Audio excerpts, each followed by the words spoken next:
Yo, everybody, it's episode 74. We are moving on to episode 74, and I got another friend that I had the pleasure of meeting. And he is a writer and director out of Sacramento, his name is James Paul Nelson. And hello. What up, James? Hey. Welcome to the episode. Welcome to Phumblepodcast.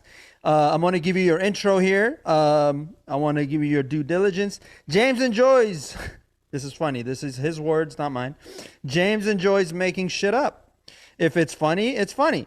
But most of the time, he's trying to make girls cry on paper because he can make them laugh in person. That's hilarious. And James is currently working on a film,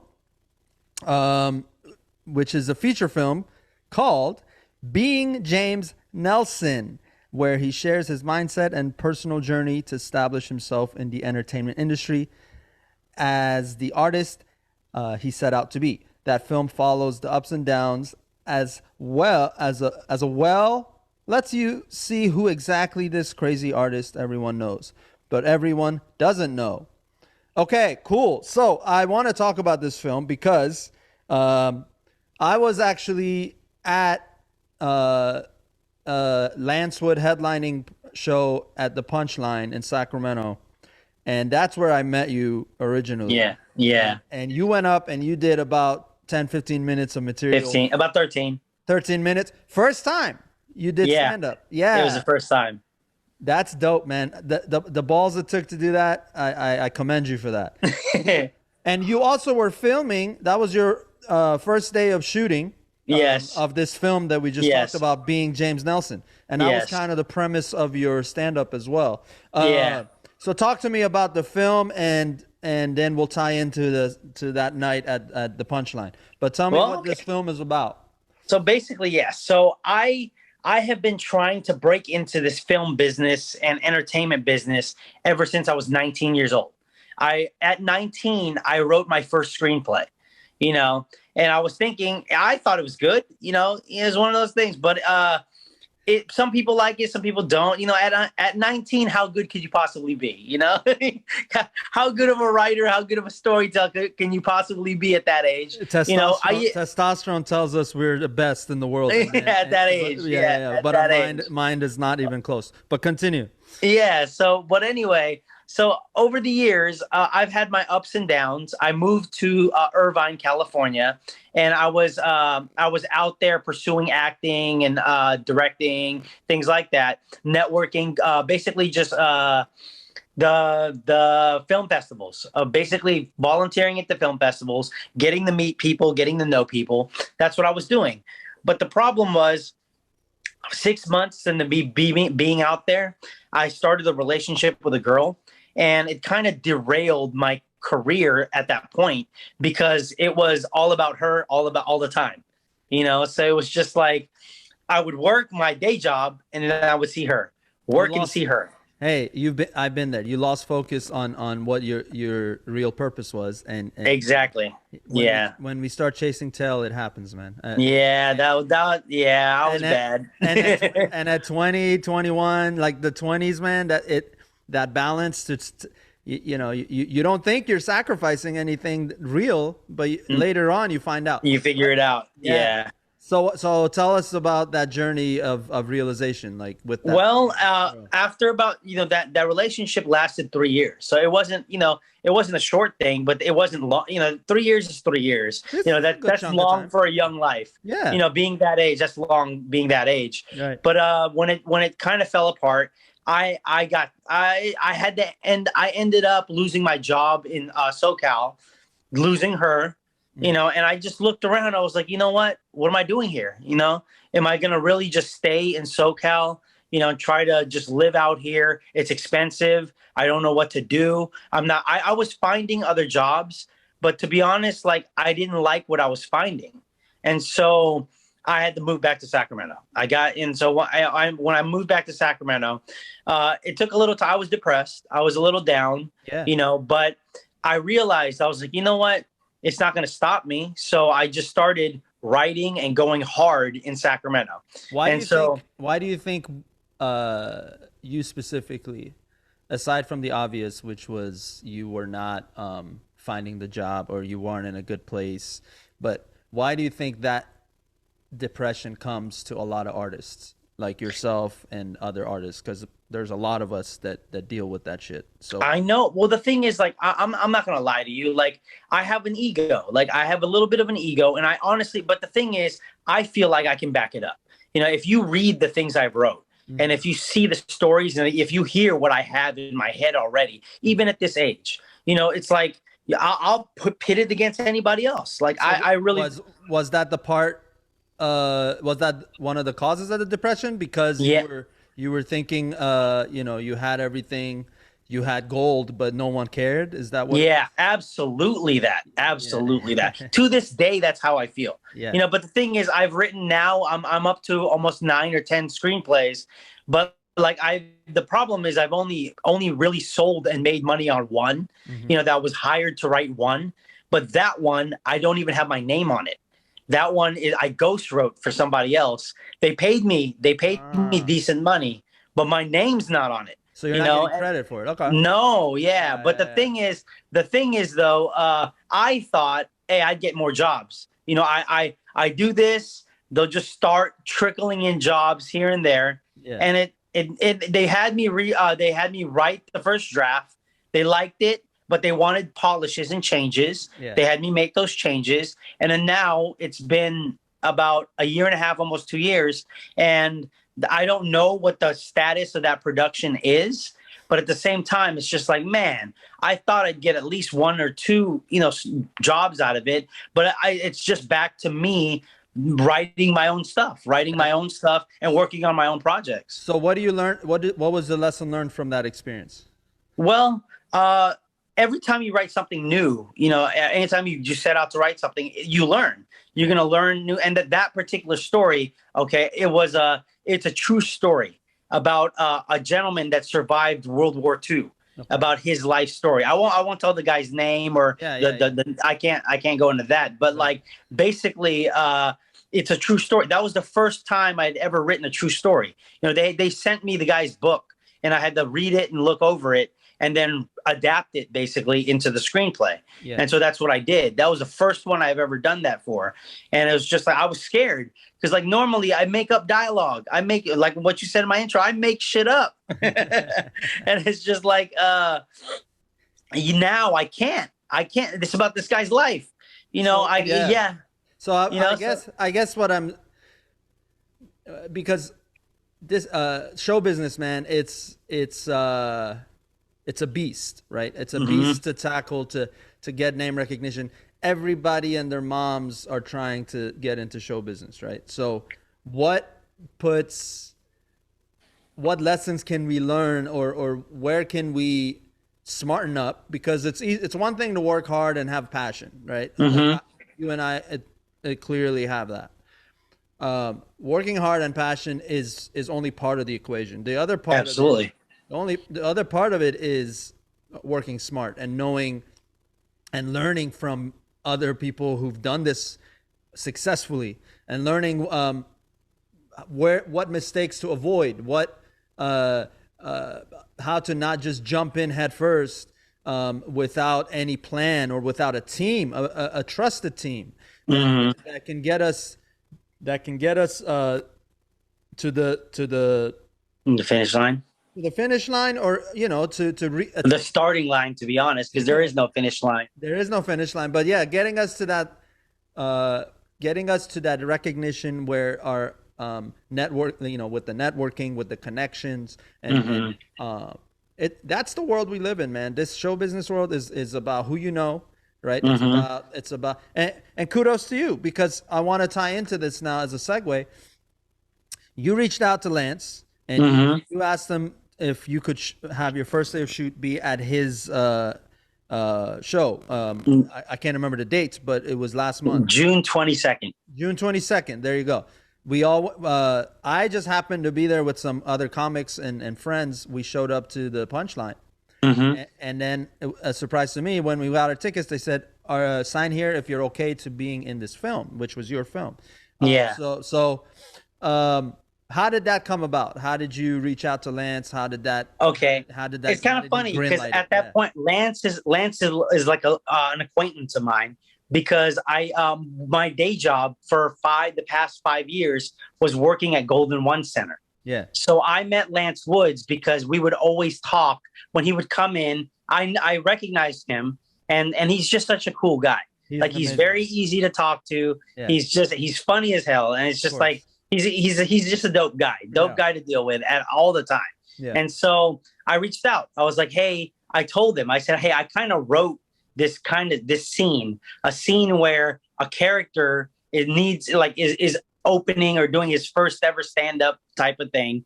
And, I told him, I said, hey, if I bomb, it's good for my movie. Mm-hmm. If I kill it, it's good for my movie. Mm-hmm. But the thing is, if I bomb and I just book a day at a regular venue, okay, and I get my extras, get everything. If I bomb, well, then those people are not going to have a good time, mm-hmm. But if I do it, opening for him, they're not there to see me. Yeah. They're there to see him. Yeah. So I could bomb, and then the night is still saved, right? Because it's not me. It's not my night, Yeah.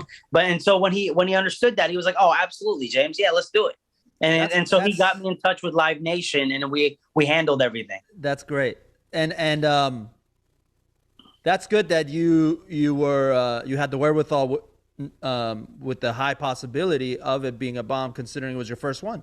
Yeah. Stand up is not easy, ladies and gentlemen. That shit is it's daunting, going up for the first time and being an opener for Lance Woods, who's got a special. He's doing big things. I like the amount of fortitude that took from you to do that. And you went through with it, and I watched that, and you really delivered it in an alpha way, I could say. Like, it was just well, that was the character. That's the thing. Like, I know the movie said it's being James Nelson. Yeah. And it's like, oh, he's just playing himself. He's just being himself. Yeah. No, I was playing a character. Right. That's part of what I'm doing with this movie. Yeah. I'm playing a character. I'm an actor. So like there's different times where you're gonna see it when the movie unfolds. It's gonna be explained to you there when you actually see that. Hey, this guy, he's got the reputation of what he here and there, but who is he really? Because some people will tell you one thing, and then other people will tell you another thing, and then the people who actually kick it with me and all this, and you're gonna get conflicting stories depending on who you talk to. Yeah. And so when I got up there, I was in character. The character was, okay, 20 years in trying to break in the film. You're mad as fuck about 20 years trying to break in. So what does that do to somebody who's going to go up there and be a comedian? What's he going to say? Where's the fire? Where's the anger? That's the character I got up there and did.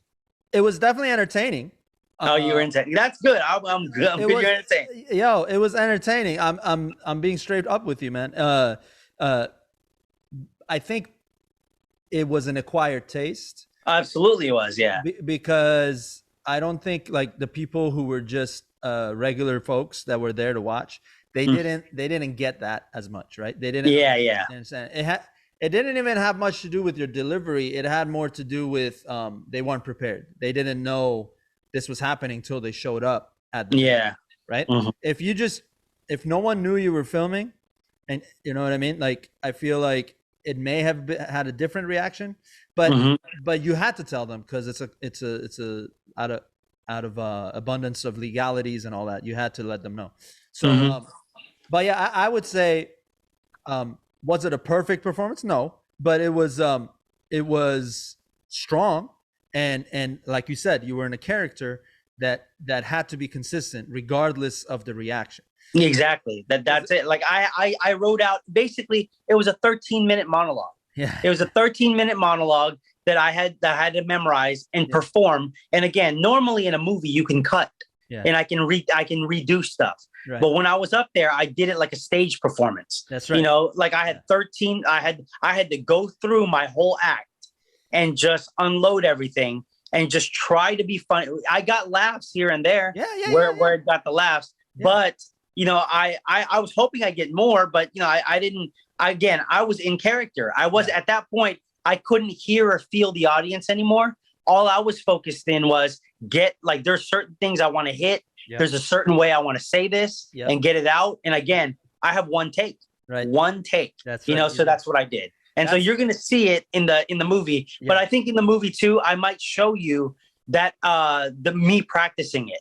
Like, because I practiced it at CRC. Like, I practiced the whole routine a couple of times, recorded it. Yeah. So we have to figure. I got to talk to the editor. Absolutely. You know, absolutely. So, but we got to figure it out, like how we're going to show that, because we could show pieces of me at CRC practicing the same, you know, routine, and then we could show cut pieces of the actual performance, and it would be great if we did that. Yeah, and you'll come up with the right way to approach that. So now, you said you're an actor, so you've had experience growing up. Did you do theater in school? Absolutely. I have a degree. I have 2 degrees from Catumas River College. Yeah. I have a degree in theater arts. Yeah. And I have a degree in film studies. Yeah. You see how that ties in, basically. Yeah. Like the theater is for basically the performing and the writing a little bit. Mm-hmm. The film degree is for the directing and like back end editing and back end stuff that you need to know. But I'm just trying to be the most complete artist I can be. You know, that's all I can do. You know, because, and then the thing is, like, this comedy thing, I didn't necessarily set out to be a comedian. Yeah. But like after getting up there and doing that, and I had fun. Yeah. I had fun doing that. And then, to be honest, it's easier to promote yourself and your entertainment brand as a comedian than a writer director. Right. Because as a writer director, I have to come up with a story and write a whole thing out, film it, do all that. That takes time. Yeah. Comedy, if you could record an open mic, you could record, you know, whatever you could. I've done skits as well that are on YouTube, you know, little skits. And just like, I just recently, like ever since I did that stand up, but like, those things are like, they're fun to do, and they don't, it doesn't, you know, yes, you got to still come up with it. Right. You got to perform it. You got to do all that. Well, that's fun though. But at the same time, it's not the preparation. It's not nearly the same. Each of those mediums has its own. Oh, your camera went off. Oh, there you go. Yeah. Sorry, it's all good. Each of those mediums has their own. It poses its own challenges and it has its own difficulties. We're not saying that filming is harder than comedy. They're just 2 different beasts. So, but that's good. That that's interesting. That you have the experience. You've done. You have skits up. What are your channels, by the way? Like, are you on Instagram? Like, plug away your channels so people can. Well, on Instagram, it's kind of funny. My handle is Rose Raise You Long Time, and the reason why is I'm a little bit of a semi-professional poker player. I make my spending money, basically just playing poker at Capital Casino. I'm waiting for the new casino to open in Elk Grove because that's closer to my house. Yeah. But so Rose Raise You Long Time is the handle. Okay. Is the handle on IG. Okay. And but at the same time, like on YouTube, it's I think it's just James Paul Nelson. Like if you just search James Paul Nelson, my channel should pop up.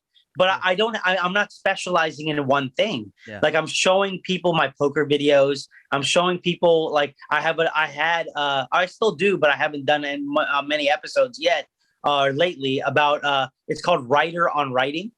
And it's about like just me reviewing all kinds of different movies, books, anything that like, pops up in that I'm enjoying at the time. Yeah. And then also just giving like little feedback and scenes on that. And then just short films that I've done. And then also now the comedy, so there's like a bunch of different types of videos on that channel. I think I have like 80 or 90 videos, but they're not all the same type of video. Right. But and then the last one is like on Facebook. I believe it's Let me double check. Let me make sure I'm on Yeah, Facebook right now. I've seen your vlogs on Facebook too. It was here I can look it up too. But yeah, it was I've Yeah, seen it's some of the videos you have on facebook.com/writing beast. Writing Beast. Okay. Writing beast. Yeah. Yeah. And that's the Being James Nelson Facebook official page Dope. of my that's the public figure page. I Yeah. also have my friend page, and Mhm. that's just I believe that's James.Nelson.916. So like 916. Yeah. yeah, so if you want to either one of those, you could follow me on there. Yeah, Follow this man. You listen to Nirvana too, it looks like, huh? absolutely, absolutely. I Yeah. listen to everything. I listen to everything. Yeah. I like Nirvana, man. Yeah. I was a metalhead growing up, so but that's dope, man. What are so what's the next phase with the film? Well, the crazy thing is that there's been like some turmoil Okay, that's yeah. been popping off on How my much can you film. share? Yeah, share what you can share. Okay, well, I'll share the first two things. Okay. Okay, so the first two things is that first night that we filmed at Lance Woods, it was kind of a moving circus, Mhm. because like it was the first night, didn't know what to expect from the crew, didn't know what to expect from everybody. There was written handshake agreements with everybody that we were all going to do what we were all going to do, but we hadn't worked together. We didn't know what to expect. The thing is, in my head, I just wanted to film the performance, that what I was going to do on stage. That's all I wanted. But one of the producers wanted to film all kinds of other scenes, just because we were already at the punchline. It made sense, but we weren't prepared for it, and he dropped that on us. Like, he was insistent on it about 2 or 3 days before we did it. Mhm. So I wasn't prepared to write all those scenes, so we improvised it. Yeah. Like, all those scenes that I shot with him and the other people with that I wasn't on stage were improvised acting, and like the blocking, everything, all improvised, all that day. Yeah. And so it was a mess. It was a little bit of a mess, Yeah. but that guy's performance wasn't exactly amazing. It wasn't great. And because of it, like I when I reviewed the footage, I saw it and I was like, man, but it was only day one. I was like, it's just day one. We could fix it. We could fix this. I tried to talk to him, call him, let him know. And before I could get to explain everything, he quit.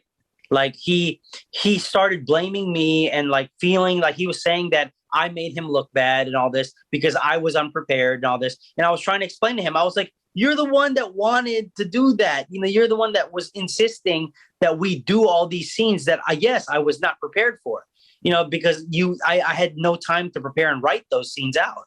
And then now you're mad and you hadn't even seen the footage yet. And you're mad, and you're quitting my film. And so that happened. Yeah. That was the first, that was day one. Yeah. After that, I lost an actor producer on the project, Yep. with that move. And so now what it forced me to do is the narrative that I was writing, I can't go with that narrative anymore. That's fine. Because he was a big part of that film. Yeah. So that normally, like that, here's the funny thing. How many movies do you know that you could lose an actor producer on day one and still recover and make an even better movie after that? And so that's where I'm at right now. I think that's your lesson there, is that you deal with the storm and you plow through that bitch. Exactly. You just push through, man. You gotta, when you have a vision and you have a goal to make this film, you're gonna run into walls all the time. Yes. And that's just the nature of trying to work with anybody, even if they're good intended, even if they're they're trying to cooperate. Like, there's so many factors in creating something that can go wrong, and they will go wrong. But what happens is you have to be flexible, and you just continue to kind of like shapeshift like a chameleon. You just have to keep adjusting, and eventually you get to the end line. Like I know another fellow director. He went through very similar walls where the location he was going to film his entire film. They get there, and with a day's notice, that location's manager changed their mind. They said, Yeah. That's crazy. You can't film here. But he didn't stop. He called an audible and he found a new location, and he finished the project, and the film was dope. And I watched it. And no, that's the thing. Like, with the direction that this movie shifted because of what happened, it's crazy. Like, one of the things is, I think I started to let you know about this. When I went to San Francisco this weekend, I was filming the next part of what we wanted to do. About like, I was there for a concert, for a K-pop concert, the G Idol concert. I was trying to get the girls into my movie, but the people at the Warfield, the actual venue, were making it too hard to even talk to their tour manager. So I was not even able to pitch the idea to the girls. And so I was like, oh, that sucks. Yeah. But while I was out there, I met I was already in touch with like a couple of businesses in the air, like in that same hotel and in the area. And when I came in that weekend, I met with the owner, and he was telling me, he said, hey, with the stuff you're doing with comedy and things like that, he let me know that he has ideas to turn his restaurant into an ultra lounge or like some sort of venue for late night type of entertainment. Mm-hmm. And so one of the things that the guy was thinking about was comedy. And so he was asking me, and that's why I wanted to go on this podcast and let you know that your friends, your comedy friends, your comic friends in all around San Francisco, Sacramento, wherever they're from, if they're looking to book maybe a venue in San Francisco, reach out to you, have them send their information to you, or if they want to add me on IG, or if they want to follow me on Facebook or whatever, message me that information, follow me, and like I'll save it, because like this guy we're only in the beginning stages, right? But he was just looking for it. He was just like, how, he was asking, can you help me? Can you help me set up something like that? And I told him, why not? I can do it, because with the comedians, I know with you guys, I have to build my network a little more. Yeah. But with the DJs and things like that, I already have a big network of that. So, but at the same time, that's what I wanted to do. Let's go. That's dope. Keep in touch with me about that. What materializes from that. You just got to keep going, man, with this stuff. And I think I definitely believe I have ADHD, and I'm working on that. But that's part of part of being in entertainment is you want to do so many things, and like the trick is to actually slow down and just focus on one. You just get that one. Yeah. No, but that's the thing though. Like we're gonna film this for the movie. Yeah. Like okay, so like me, like So everything happening to me right now, is in the movie. Is going to be in the movie. You're getting real opportunities from while you're filming this project. Yes. Being James Nelson. I get it. That's dope. Well, cool, man. So I like that. Just keep going, right? That's my mentors tell me all the time. Just keep going. Don't let anything stop you. And you'll get there. You'll finish this project before you know it. And I should have a trailer by next week or so. Like the first trailer should be out by next week. That's crazy. Okay. So a 30-second trailer and maybe a 2-minute and 30-second trailer. So one trailer for IG, one trailer for YouTube and Facebook. That's dope. Well, you let me know, send me that link once it's ready, and I'll share that on my channels too. Okay. Thank you. Yeah, of course, man. All right, James. Well, dope, man. You guys know, this is James Paul Nelson. He's working on his debut feature film, Being James Nelson. And follow this man on his pages. Again, I have them here on the screen. Subscribe to his YouTube channel, and keep an eye out for Being James Nelson. This is Pej the Maniac. You know where to find me on all my channels. I create daily comedy content as well, and I'm also obviously on YouTube, so go ahead and hit that subscribe button. And now you can super like my videos. It'll help me out a little more, and I would appreciate that a ton. This has been episode 74, Fumble Podcast. We out.